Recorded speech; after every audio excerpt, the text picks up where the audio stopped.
What's up, everyone? You are listening to the Rival and Queen podcast. As always, we are your host. I'm Ashley. And I'm Sarah. And thank you for joining us. We're so happy you're here with us tonight. Welcome. And if you guys are tuning in for the first time, we are two East Coast gals discovering how we want to navigate life a little more on purpose. Every week, we are diving into topics to get to know more about things we know nothing about and get to know people who are on very unique paths. Which is many things we do not know. We know very little about a lot. And you can catch a new episode right here every Thursday. You can check us out on social media at Rival and Queen. And don't forget to check out our YouTube channel because you can watch our podcasts, not only listen to them too. Such a delight for the eyes and the ears. Riveting. Happy Thursday, Ashley. Happy Thursday. I'm happy to be back with you. I know, it's fall mode, like actually fall officially. I know. I didn't leave my house for the last 2 days because I feel like I'm in shock. Of the cold? Of the cold. It's not even that cold, but it's not. But I'm shocked and I'm just like ready to hibernate. I've been going to bed early. Life feels serious. I do feel much more tired lately. Like I feel tired all the time. I've done a ton more work in the last few days. So hopefully that will pay off in a great way. That's right. Welcome to fall and welcome to fall, everyone listening. We're ready. Yeah, we're back in school. That's how I feel. Ooh. Actually, do you know what I did this weekend, which was really nice, is I took my mom, she was in town visiting, down to Wolfville to visit her university, Acadia, and that was the first time she's been back in probably like two decades, maybe, like a long time. And the campus is closed, but we were able to walk around and see like where she lived and kind of relive her youth a bit, and it was really nice. It like warmed my heart, and that was a nice feeling for September. And a nice thing to see through your mom's eyes, because you go to Woofle and go around the valley all the time, but not with your mom, so that's really special. No, and it was like funny to hear her little stories of nonsense from when she was a youth and some. There was a motorbike involved. Yeah, she used to go with her boyfriend on her motorbike, like up in the back roads. There was a little bit of partying, I found out of that. She was a bit more irresponsible than I knew, and I thought that was great. Good. So thank you, Mom. Ash, this week we've got a very interesting episode. Yes. Speaking of people on unique paths, we've got Quentrel Provo on the podcast this week, guys. Yeah, so exciting. When we first talked to Quentrel, actually, probably a month ago now, Sarah, I remember hanging up the phone and thinking, this guy is incredible, because now I feel like I need to do more with my life, because he's inspiring people our age and beyond, the youth, just everyone in so many different areas. So he's amazing and has some really amazing accolades that he's been recognized for recently as well.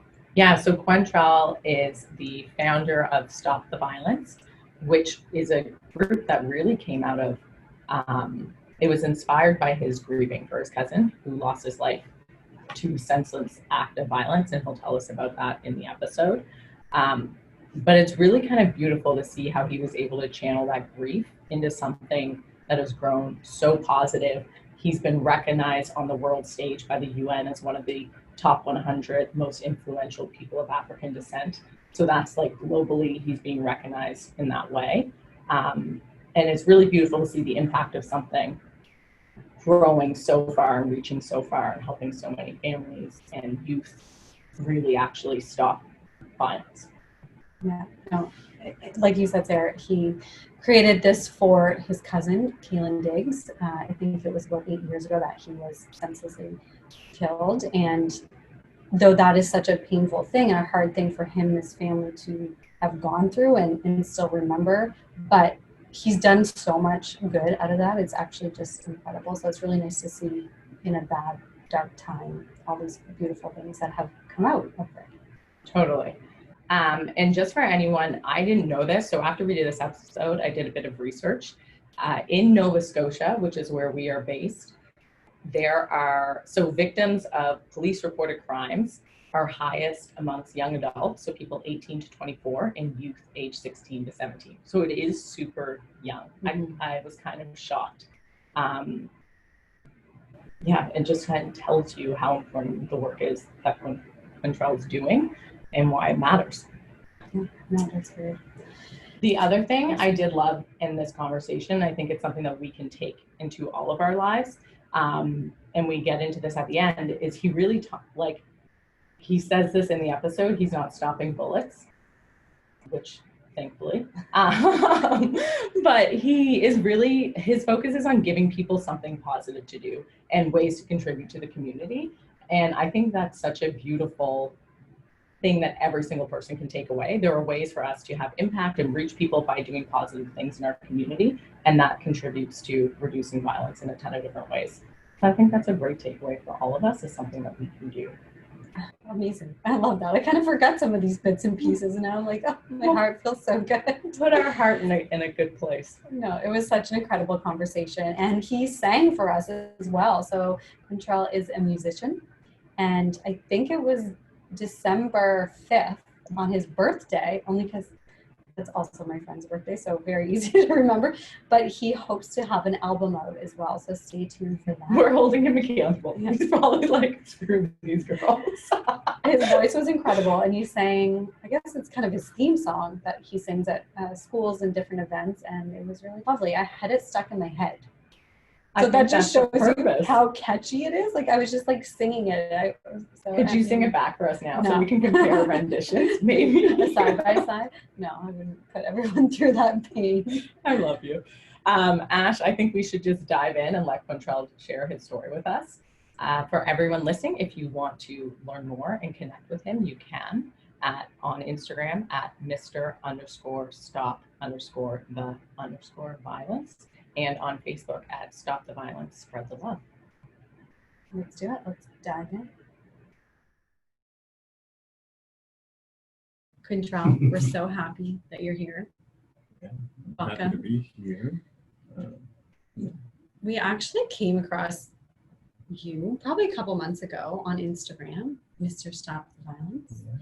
And it was during the Black Lives Matters protests and stuff. And I think, if I recall correctly, you were on the news, maybe, yeah, here locally. And we kind of tied who you are and everything together. So we wanted to bring you in and learn out more about your journey and kind of what you've been up to. Yeah, it's been an interesting journey, to say the least. Yeah, we can dive into it. Yeah. Before we do want to congratulate you as well. You were nominated for Top 40 Under 40 in Canada, which is awesome. Yeah. Yay! Thank you. That's awesome. Pretty exciting year for you. Yeah, it's been a whirlwind of, I want to say 18 months. Yeah, because also you were recognized by the UN as one of the top 100 most influential people of African descent a couple years ago as well. Last year. Yeah. You met Barack Obama last You met year. Barack Obama? Jealous. Yes, How was that? It was everything that I didn't expect anymore. Really? Tell us more. I prepared myself for it. I had a speech I had written for like 2 weeks. I was like, I'm going to go in, I'm going to say this. They give me 5 minutes with me. I'm going to say this. This is how I'm going to start.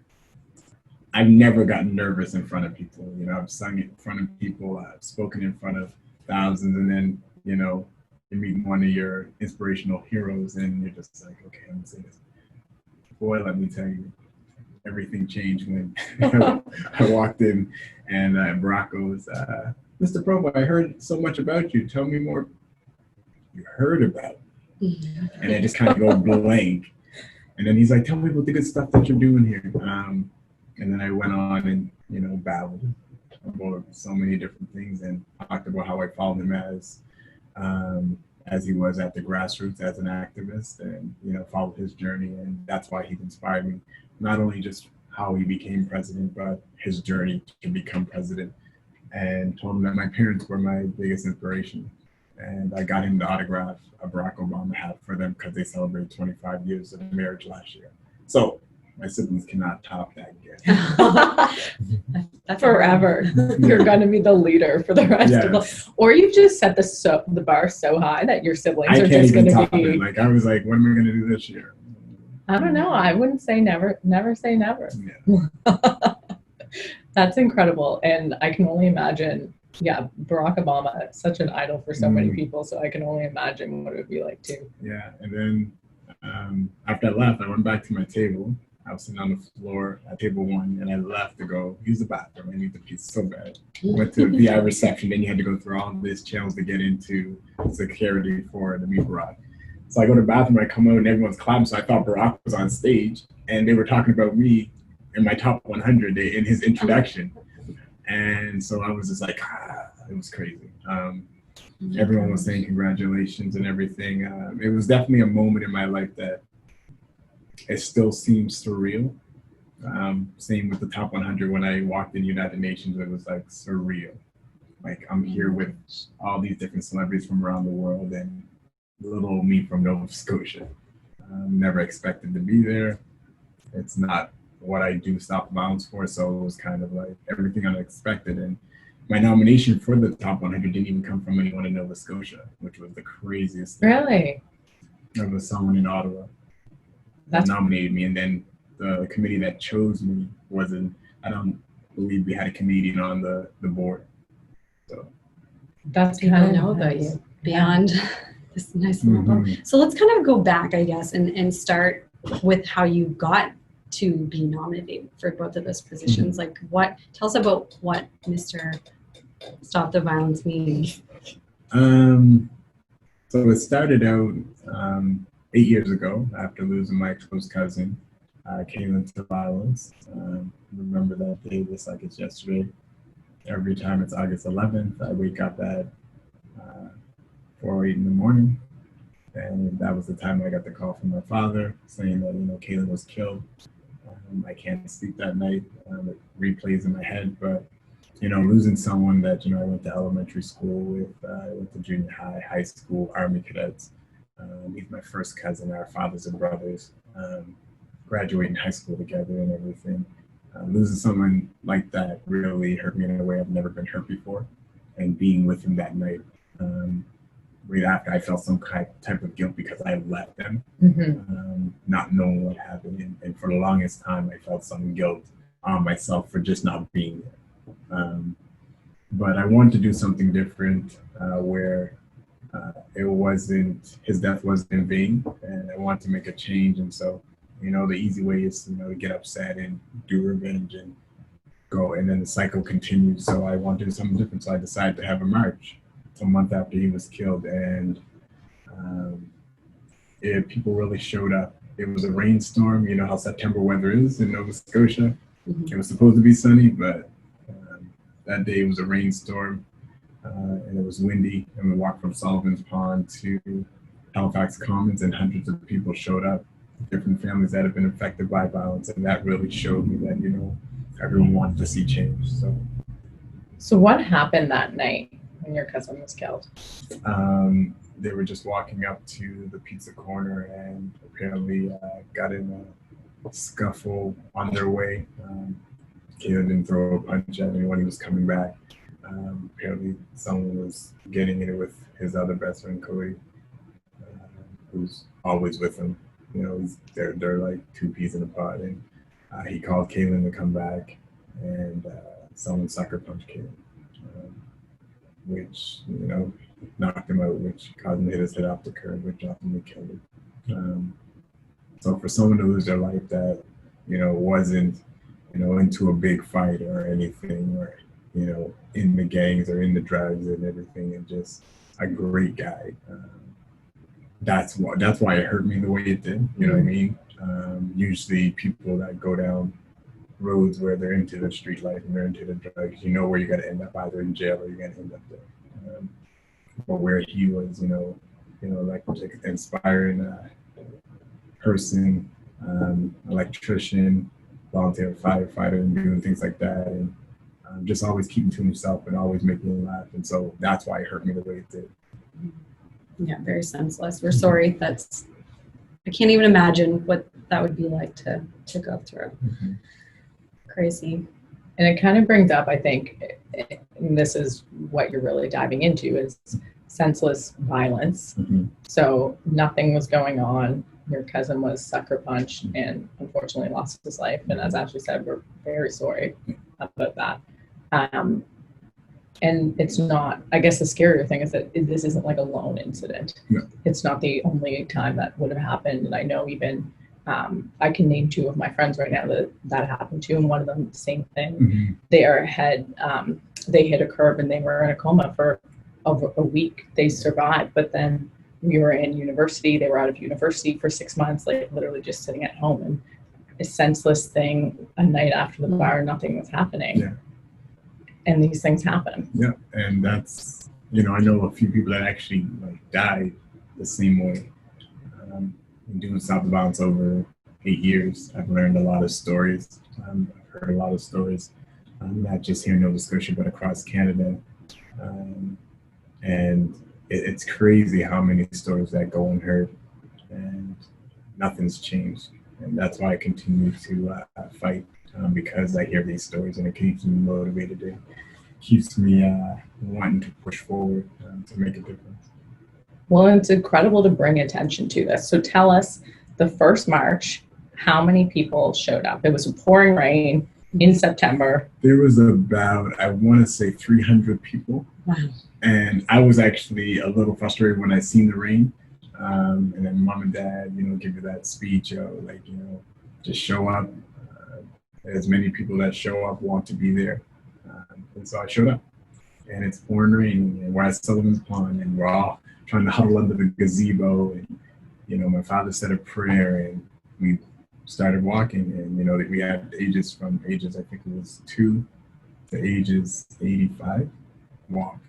And I mean, we walked across the bridge while it was moving, and it was wind, and then we walked all the way to the Halifax Commons, and it was just amazing to see so many families that have been affected by violence having even though they had their family member on their shirt, they connected with other families, and that helped other families, how to grieve. This is how I got through this. Mothers are connecting and things like that. So it brought a lot of people together. And to be honest, when I did that first march, that was going to be the end of Stop the Violence, to be honest, because I was going to go back to life. I had to get through my grieving process. It was tough, because I had to preside over Kaylin's wake, and I had to sing at the funeral. And so it was actually the hardest thing I had to do, was sing at his funeral. I was outside the funeral the whole time. And then, come in and end up singing Boys the Men. So I had to say goodbye yesterday. Oh. And it was just tough to get through the song. The overcast, and you're looking at, my guys there. So it is just tough. And to me personally, you never really get over losing someone. You just learn to deal each day, and that's how I do it. I just take it each day as it comes. But you never really get over losing someone close. So. And I think that March, I know when we talked about this originally, like you're just giving us perfect examples, like mothers are connecting, families are connecting, helping each other grieve and move through their own grief. What happened after? Why didn't you stop? So after, a lot of families, a lot of people reached out. It was like, this gave us hope. This brought us some sense of hope for the future. You can't let it go. And one thing about me, I don't like to go halfway in. I'm either all in or nothing. So I had to take some time to think, and I'm still grieving. And I decided to, put myself in. And it wasn't easy. But let me tell you, it was not easy when you go into something, especially when you're dealing with violence. I learned very quickly. It wasn't going to be easy. I got threats. Really? Threats started. I dealt with a lot of racism, and just people trying to discourage you. And, good thing that my parents raised me with thick skin to kind of bounce things off and always find the positive in negative situations. So I basically, when I see people, coming at me with racist comments or messages and threats and stuff, it was just showing me that they see what I'm doing. And it's making a difference, and they don't like that. So as much as I continue to do it, it's gonna come. And there's a saying that says every new level, there's a different devil. So damn, that is so true. That's a good one. So I live by that. So Your skin's just getting thicker and thicker Yeah. every year because Yeah. you're doing more and more. So Yeah. that must be just, making people. I just can't even imagine though, like what is the pushback in what you're doing that people are coming at you with? And we don't have to talk about this if you don't want. To be honest, it's not really. It's just some people, like, if I'm talking about violence, there are violent people that just don't like that. Or I remember in 2016 when we had 7 young men that were Black that lost their lives that year, and after every death, I got this racism. Someone created a fake Facebook account, and we don't have a gun problem here in Nova Scotia. We have a Black problem. If we get rid of Black people, then the gun problem will stop. And Blue Lives Matter, speaking to the police, and Black people are predisposed to crime and all this stuff. And it was just, I just opened up the message, and I just said, you know what, this is just fuel to my fire. And I see that you see me, and I'm going to make sure that you continue to see me and continue to hear me. So many people get discouraged when they get pushed back. When they, one thing about me, you got to know the difference between constructive criticism and hate. Yeah. A lot of people get that mixed up. Some people are going to give you constructive criticism, and I'm always open to constructive criticism, and I love it. I love it. That's how you get better. But then there's hate, where people just don't like you or don't like what you're doing. For no reason. For no reason. And that's something that they got to deal with. And one thing I've learned to not hold on to things. I tell people the hardest thing I've ever had to do in my life was forgive the man that took Kaylin's life. That was the hardest thing I've ever had to do in my life. Then it frees you a bit of that. And it was because when I first started Stop the Violence, having this hurt and this anger and all that frustration, I was not growing with Stop the Violence. Like, we were having marches, we were doing all this, but it was not blossoming. It wasn't touching the lives the way it should. And I remember 2015. I started in 2012. In 2015, I was at Kaylin's grave, and I basically said, I'm letting it go. Whatever it is, I'm letting it go. I forgive him. I wish him, the best in his life. You get a second chance. There's consequences for your action, but you get a second chance and make the best of it. So I did it, and I let go, and I tell people forgiveness isn't for the other person, it's for yourself. And in order for me to grow and in order for me to blossom, I had to let go of that. And it was the best thing I ever did, because from 2015 on, Stop the Violence truly started to blossom. 2016 was a really busy year. As sad as it was with all the deaths, a lot of work. I started to see a lot of progress with the word in the street and with people talking about it and me being in the schools and all that stuff. And it just continued to grow. And today, and a lot of people were like, oh, we still have violence and we still have the shootings and stuff. And I was like, what I'm trying to do is stop the violence. I'm trying to reach to you. That's my main goal, because if I reach them before they get to that point, that's where the change is. So a lot of these people that are doing the shootings that are out there already in crime, it's hard to change their mind. They're not listening to those trusted around them. So my voice is not going to change that person. But what will, that kid that's in grade 2, that kid that's in grade 5, getting them to think better and to make better decisions going forward. That's where the change is going to come from. And how do kids kind of respond to this, I guess, at a young age? Are you talking to elementary school, junior high, all of them? All of them. And do you see a big difference talking to the different It's so much fun. I love the younger kids. It's so much fun with the younger kids. And St. Joseph McCade is a class, Mrs. Young class that I usually come in, and I've been doing it for years to mentor the kids and everything. And it's crazy. When I did Stop the Violence, I didn't think these kids would think me as some kind of hero or some kind of celebrity. So every time I come in, the kids in the school are running up, giving hugs and all that stuff. But they like the message. They're so receptive to the message, and me giving them goals to reach. If you guys do this, I'll throw you guys a Sunday party. If you guys become brand ambassadors and spread the word, because you have to reward kids. They're going to do good. And so it's been really receptive. Junior high, they're kind of making up their minds on which way they're going to go. But when I walk in, teachers are like, those students that usually don't speak, they speak. because they think I'm some kind of cool guy. So now they're, speaking, and even high school's been really good. The kids speak up. I remember when I first started, I used to have a cop come in with me. And kids didn't like that. They were all like, you got the cop with him.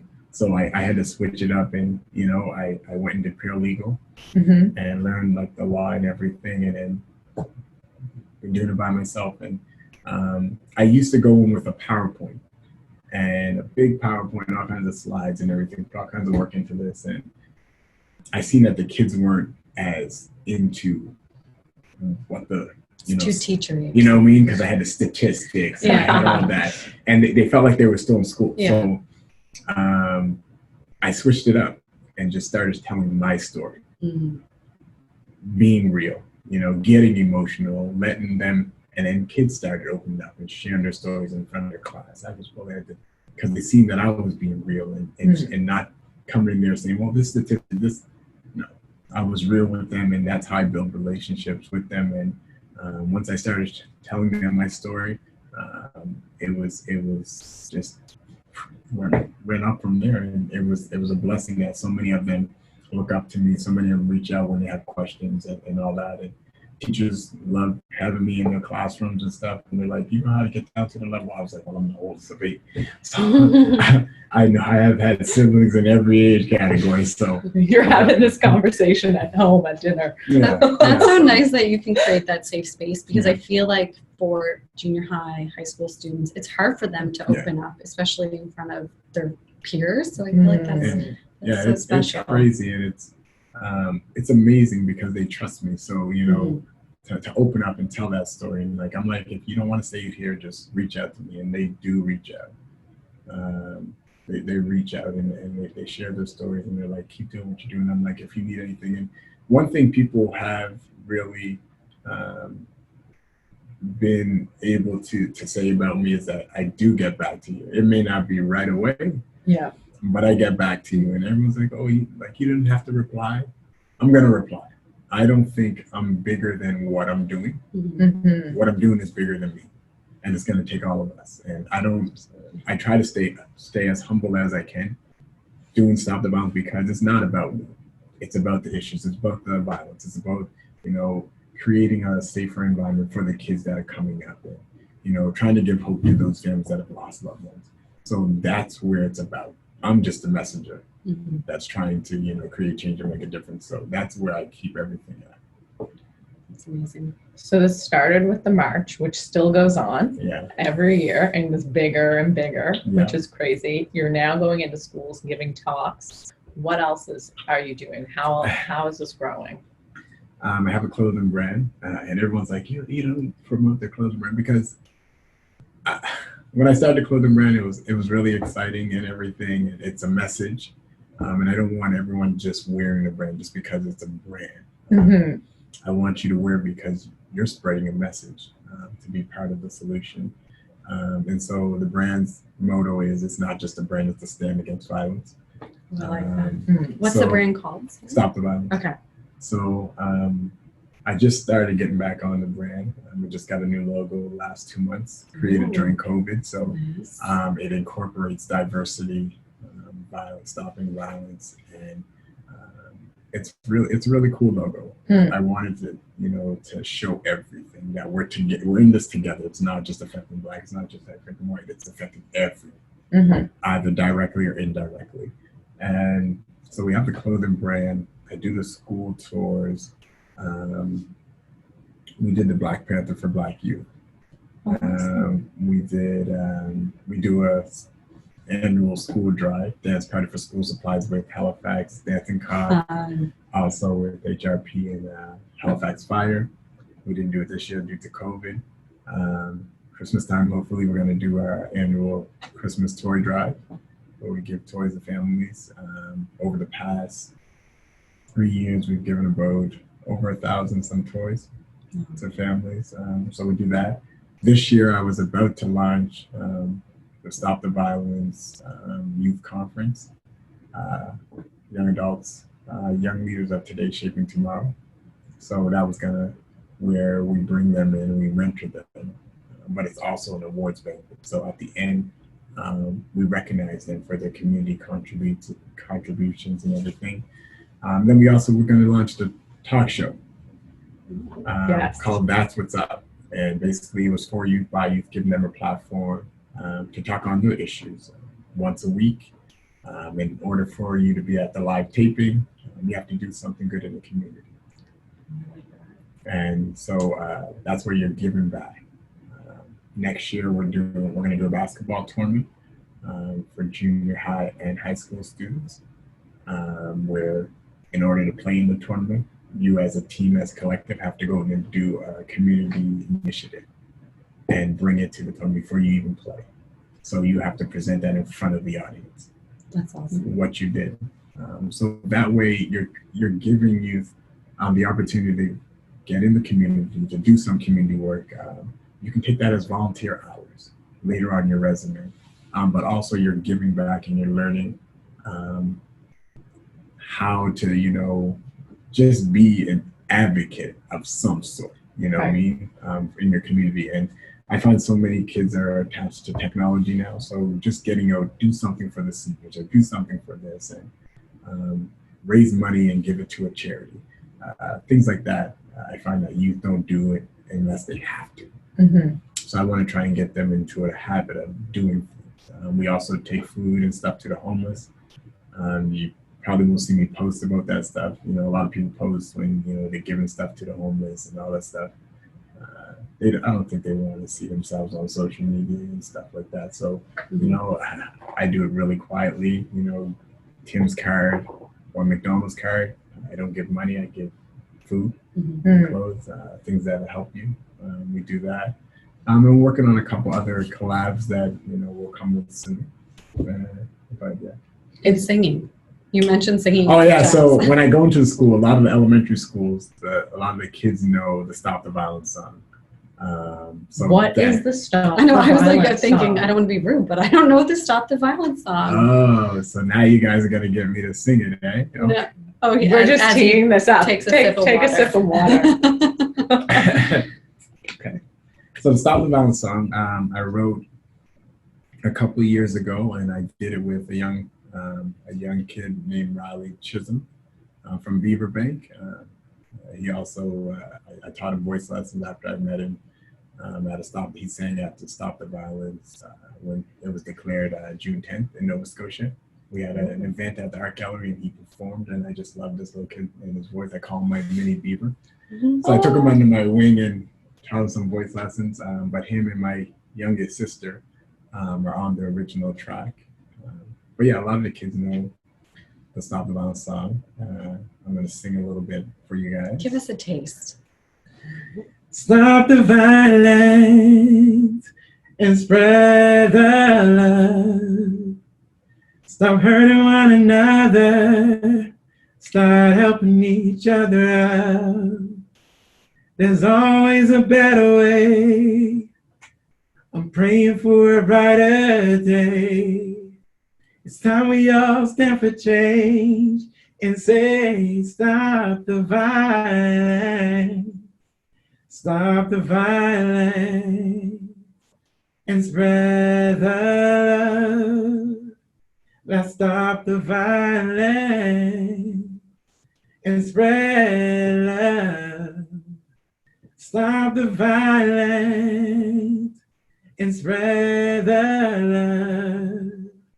Let's stop the violence and spread the love. Sarah, your turn. You have such a beautiful voice. I know, and you didn't. Honestly. I mean, we've been talking, but you didn't essentially warm up to sing, so that was amazing. Thank you. That is a beautiful, beautiful song, and I love that. So the kids love that song, and it's so catchy. So I can picture everyone just like we're in the mall, and kids are coming up to me. Can you sing it for my mom and dad?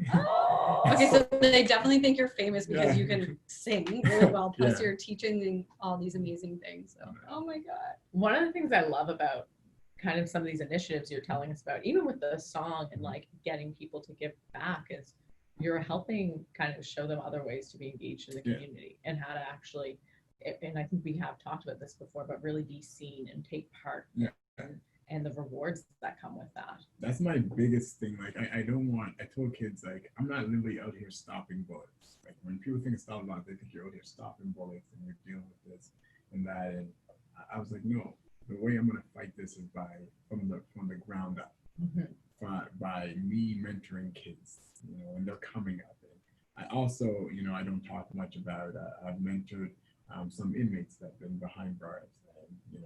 Parents reached out, can you, talk to my son? And so they call anytime they want, and, I talk, I listen on the phone, but it's being a positive voice in their ear from the outside in.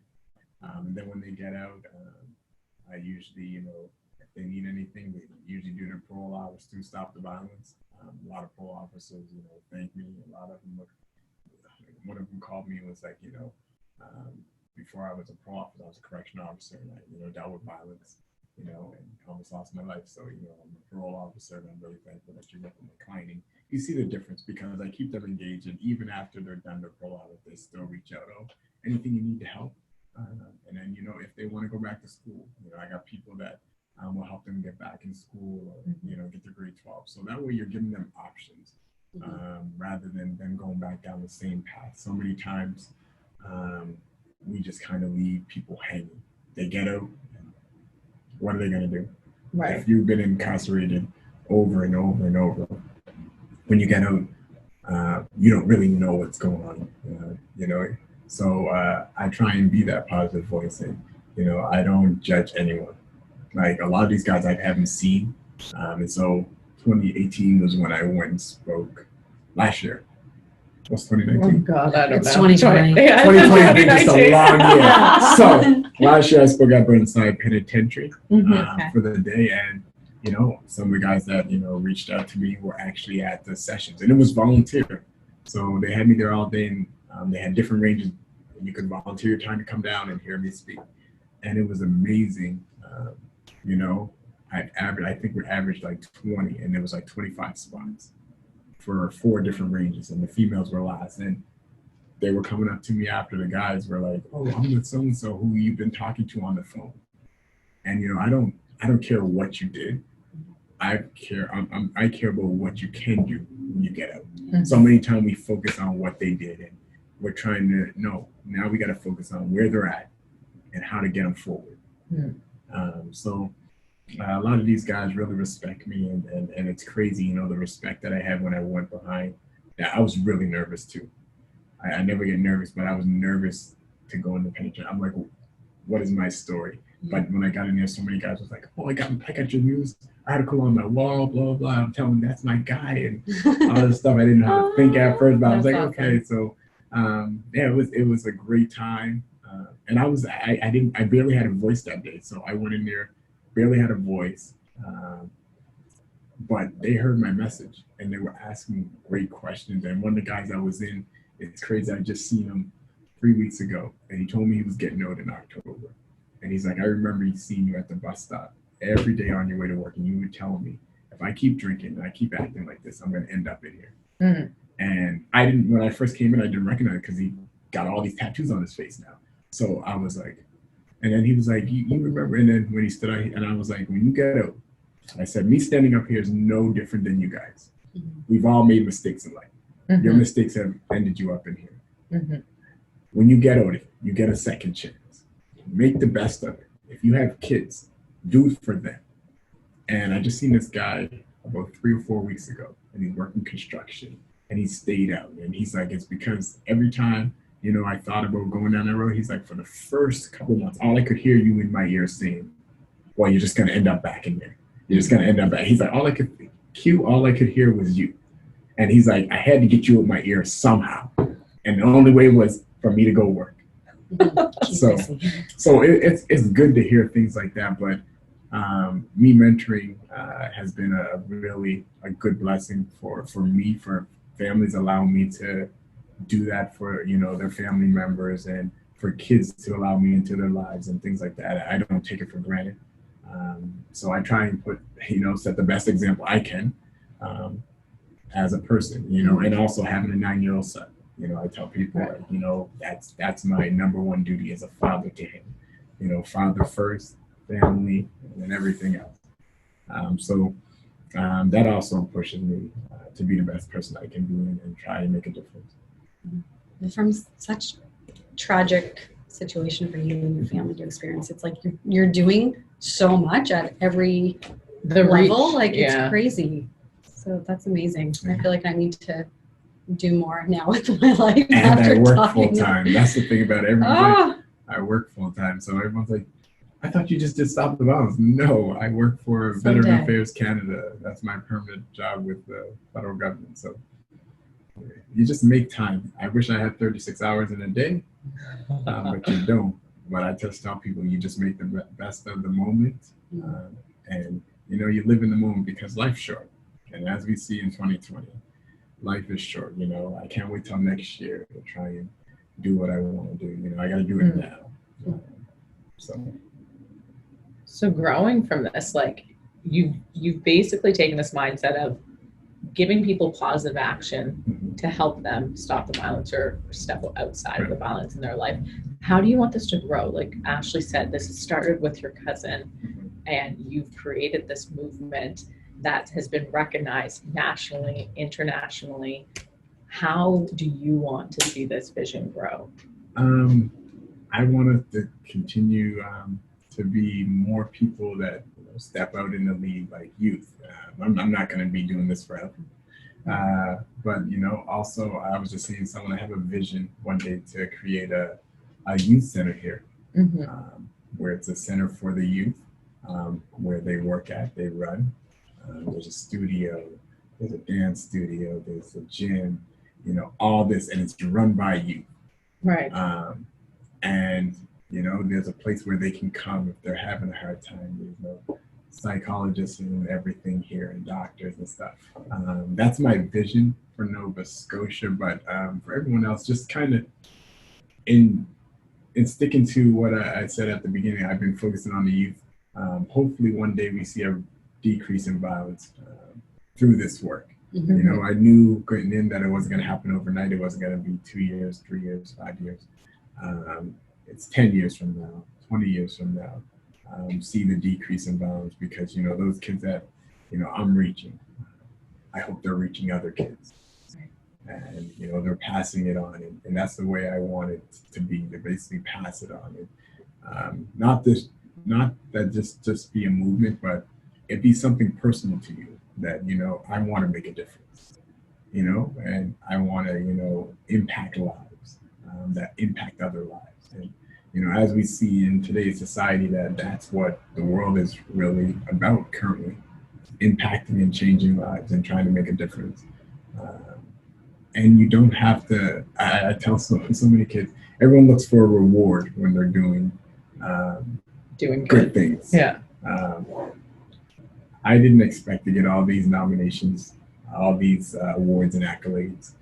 When my father told me that when you do good, and you do good from the bottom of your heart, and you just keep focusing on that, that's when these blessings come. And that's why I call them unexpected blessings, because I don't do Stop the Violence for accolades.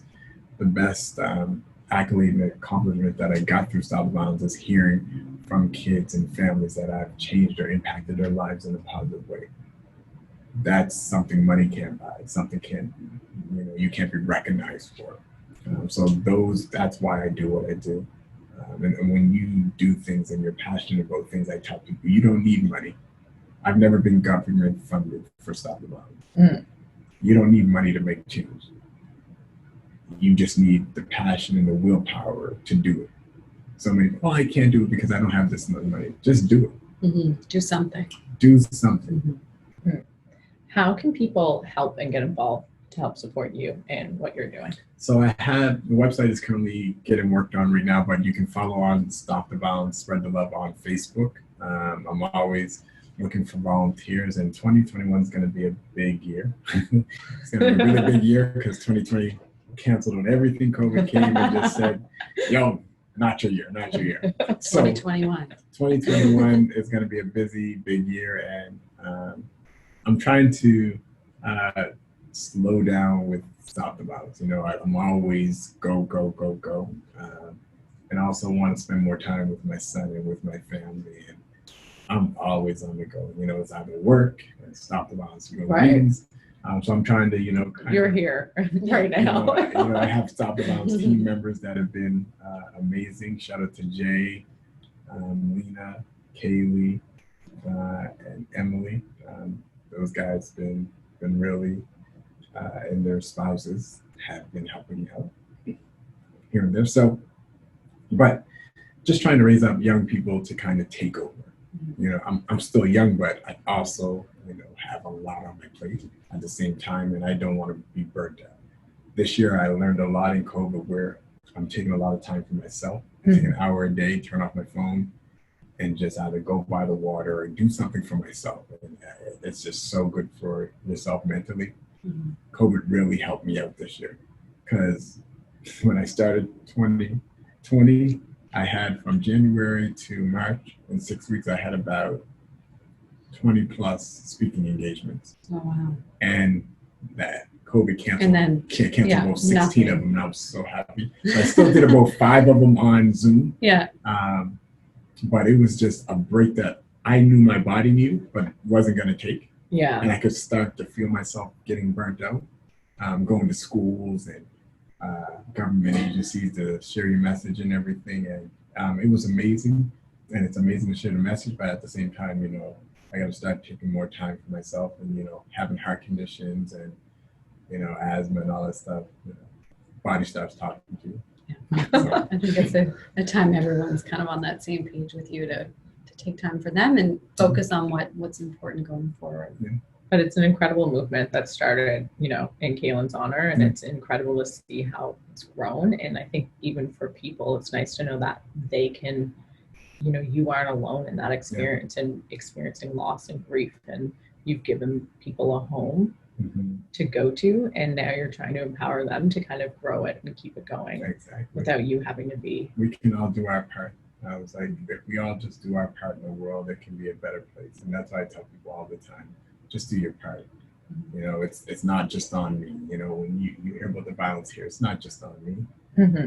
I can't physically take the guns out of people's hands. I can't physically stop bullets. But what I can do is do my best to impact lives in a positive way, and to mentor and, you know, educate those kids that I can reach and those people around me. We can do that at home, educate our kids and try and listen. You know, I think the biggest thing that a lot of families don't do in this day and age is just listen to the kids. Everyone just allows them to play video games and do all that and just stay under their hair, but you never check in to say, how are you doing? You know what I mean? So just check in. How are you doing? You know, take some time from doing work to check in with your kids or take a day with your kids. So, yeah. Amazing. Thank you so much. This has been so important, and anyone who's listening, and for Sarah and I, this is just such an important thing to keep reminding ourselves to get involved and do what we can and listen to the youth, help them out. It's very important. So thank you. We'll keep spreading the message. We're not done though, so don't get. We're almost done, but not done. We're almost done, but not done. Okay. Thank you for sharing your story with us, Quentrel. That was lovely. Where can people find you online? You told us on Facebook. I'm on Instagram, Mr._stop_the_violence. On Twitter, Mr. Stop Violence, and on Snapchat, Mr. STV902. We love that. And when the website's out, you'll let us know. We'll share that with everyone. We like to play. Oh, wait, we're not even playing the game yet. Before we play the game, we want to ask you right now, what lights you up right now? What are you excited about in life? I'm working on an album. So I've been out of music since I started Stop the Violence. I grew up singing in the church, and I did, you know, I did an R&B album, I did a gospel album. I just don't know if you have the voice for singing though. Yeah. I was like crying listening to Is this something you'd want to do as, like, you know, you're 10 years from now? So yeah, I just want to, I'm basically working on an album. That's my outlet, is music. And so I'm working on an old school R&B type of album, where it's not this new school type of music, but it's that old music that you feel. So doing that, I also did a few covers, as well. But yeah, that's what I'm working on now. Amazing. We love that. We'll keep our ears open for that. Trying to get it out on my birthday, December 5th. Oh, we'll be watching for Soon. that. That's soon. We'll have to write that down so we remember to wish you a happy birthday. Big fan of birthdays. Yes. It'll be in my phone. No, she's not joking. So before we kind of wrap things up, Sarah, tell It's us now what we're gonna time. do. Now time for the game. Okay. We have a made up fun game. time. I sense the apprehension from you right now. Okay. It's gonna be good. It's called Queenie Grams. Queen and Brown. Okay. Queenie Grams, yeah. We're playing digitally, but super easy. You pick a number between 1 and 99. I'm going to ask you a question. Then Ash is going to go. Then I'm going to go. We all have a turn. A lot of fun. Okay. Super easy. What Super easy. Okay. what's your number? Right now, I'm going to say an off number, 47. 47. All right, let's see. Okay. What part of a kid's movie completely scarred you? You probably watch a lot of them now. When I was watching The Lion King, and Yes. yeah, when Simba's daddy died, Oh. So many childhood movies are terrifying for children. that just was scary. I know, Yeah. Mufasa. Mufasa. I love you. That's one of mine too. That one and in Aladdin, when the genie turned red, always really frightened me. Okay. Everyone's laughing at me. It was very scary. Okay. Obviously, I'm wrong. All right, Ashley, please pick a number.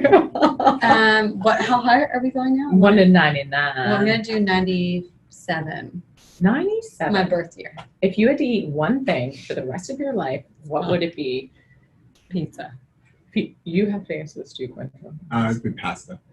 I'm a Pasta. pasta guy. We're gonna be very obese if that happens. And do you know what I was thinking of yesterday? I Malnourished. picked tacos for some reason because they're just like so happy. I would have said chicken, but I need pasta, rice, or What some kind of pasta? jambalaya, fettuccine. But see, you There's can some put the sausage in protein in there. your pasta. Like you can kind of. Yeah. That's what I'm thinking with my pizza. A little Pasta's chicken, kinda veggie. open. Yeah. All right. Oh, you're good. This is the variety Cold answer. cold hot. Exactly. You guys are crazy. I love this. I'm gonna do 81. Who's the all-time best boy band? Oh God. How am I gonna answer this? Do you want me to answer? I mean, I need your answer. I know. I already think I know what it's gonna be. Exactly. Tell us. Who is Boys it? and Men. I knew yeah. I knew you were gonna say Boys to Men. I love it. You're not wrong. Boys and Men. If you're talking about singing and harmonies and all that, Ooh, Yeah. those boys can sing. that is very Okay, true. Sarah, this is your question. I What are you mean, gonna say? I don't know that many. In sync. Do you know what? I kind of Backstreet forgot Boys. about that. It's Backstreet Boys is what I'm gonna say. But here's why. Here's why. I don't think they're the best. I really don't. Boys to Men is much better. The harmony, the voices, everything. But the reason why I'm choosing Backstreet Boys is because they're my first concert, and so I just feel like I also like Jodeci. You guys don't know about Jodeci? No. Jeez, you guys are. That's another old band that's big. Jodeci is actually up there as well, a new edition. So All right. I got like one ABC. Write it down, Sarah. Jodeci. I'm putting this in the show. So you know notes. Casey and JoJo. Yeah. It's been Jodeci. That- come on now, come on. They That's sing like Jodeci. reminds me of junior high dance, like Casey and JoJo. Oh, so good. Yeah. I love this. Ash, who's your fave? Was it childhood boy band or just boy band period? Boy band Like what period. defines the only ones I can think of are like Boys to Men, Backstreet Boys, NSYNC. Like what's the new one? Jagged Edge. What's, Oh like, my the God, I new- love Jake. Yeah, Jake Edge is good.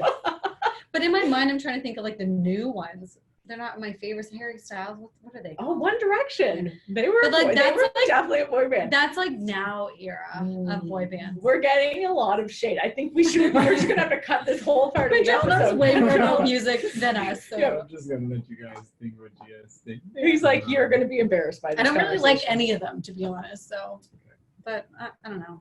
We'll just Boys to lump Men them it together. is. What's your type of music? Right now, I'm really vibing country.